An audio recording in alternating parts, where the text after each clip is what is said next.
Hey fellas, so this is just going to be a quick overview / test of the 150 centimeter octabox softbox from Glow. Now this softbox is just huge. It's almost as wide across as I am tall. As you can see, it comes with this nice grid to help control light spill. Now on the inside, besides the grid, there are two layers of diffusion, the outer baffle and the inner baffle. I'm not sure if you can see it, but it's here.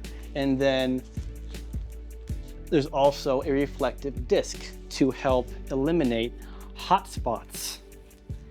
Because that disc, the light hits it, the light beam hits it rather, and helps reflect and bounce it into the outer wall, and then helps this get rid of that hot spot. I prefer to use this kind of modifier when I need to do typically interviews, but I need to control the light spill.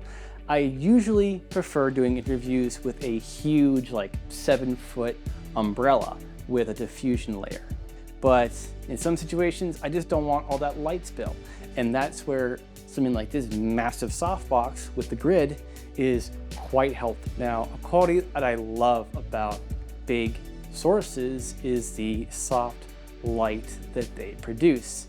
And it can look really flattering, especially on faces and in B-roll. Now, I've owned a few softboxes and lighting modifiers from Glow, and I can say that the construction is really, really good, and setup and usability is also pretty easy. It's not as fast as some of those light box or soft boxes from Aperture, where it's a quick unfold or a snap-on, but relatively speaking, for the size and the build quality, the setup, it only takes a couple of minutes, if that, and I really have no complaints in that regard. Another reason why I like this modifier over, say, a massive parabolic softbox is that since it's an octabox, it doesn't have as much hardware or pieces as a parabolic, and so it can have less weight, and it's also less bulky, and the depth is shorter